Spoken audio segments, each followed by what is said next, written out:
the ideas are unlimited. I mean, there's literally unlimited opportunity ideas for things. I mean, there are probably like, I mean, ideas are the one, at least for me, ideas are the one resource that seem to be near infinite, of opportunities of things that people could do, and business models that could make tons of profit. And I'm going to jump over right now. We got a great question from somebody via text message. Jeff from MTC Works. He asked what book you recommended, and am I right in saying that was Patent Pending in 24 Hours, Anthony? Yeah, that's if you want to get a patent, which is pretty cool to have, especially like they're really good to put on like your mom's refrigerator. They really like to have they like to be able to say their kid has a patent. Um, it's probably the best use of them. No, but yeah, the book is called Patent Pending in 24 Hours by Nolo Press. And it's literally just like it says, like you can walk through the book and literally 24 hours later, if not less, and for like $100, you can have a filed a provisional patent with the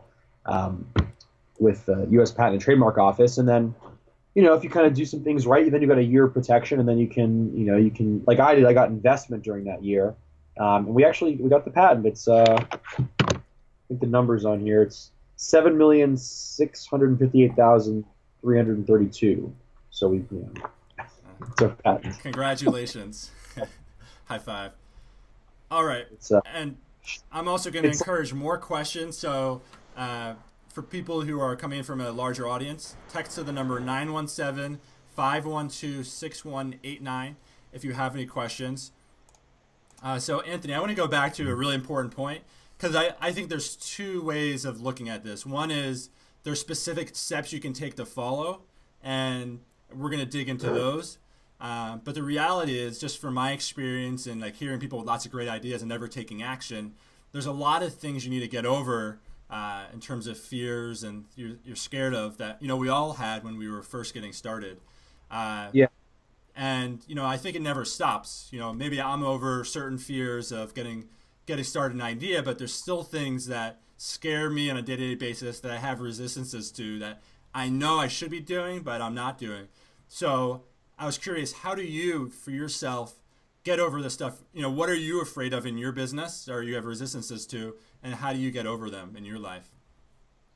I think I think at the core of all of this is people have like a fear of failure, and so that comes about in a variety of ways. Like you're just scared to fail, and if you don't actually try, well then you can't really fail, right? It's like if you don't try to start the thing, then you can like have this big visualization of how like amazing it could be. There's a great Zay Frank video. I don't know if you guys have watched it. It's called like where the F do ideas come from. Can I swear? I don't know if I can. No, probably not. But we all know what you're referring to. But it's actually a really great video.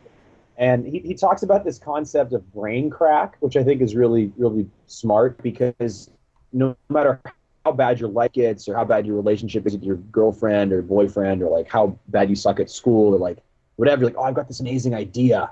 And like that idea, you can like live in the idea, right? But the reality is like most ideas probably kind of suck, or not that they suck, like most of them probably aren't going to work exactly as you thought. It's kind of a lot of work. It's difficult to do.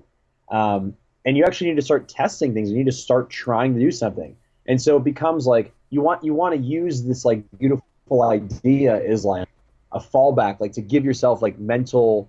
It's like comfort for your brain to be like, oh, like my life's not how I want it, but I have this great idea, and like the great idea could be amazing, but you never actually go to try to step to the idea, because if you step to make the idea happen and then you fail, it's like, oh, like I'm unhappy with my life and like my idea sucks too, right? So there's a little bit Right. you have take that step. And I think that, it's like getting your mental game together where you're like, this is kind of like a playground. Like, I'm just going to do whatever I want to do. I'm going to try some things out. I'm going to works. I'm not going to be so like dependent upon the outcome. And like, if it fails, like it doesn't matter. Like there's so much that's just like, it's just like bullshit. It's just like people's like BS, like social like programming. It's telling them that they have to be a certain level of like success, like letting other people define. I think that's it, right? Like letting other people define your success or being or caring what other people think ultimately is going to like impact your ability to like do things in a big way. Because if like you don't care, if like who cares if you fail? Like it's all about trying it, and if you can try it and you can make it happen, that's amazing.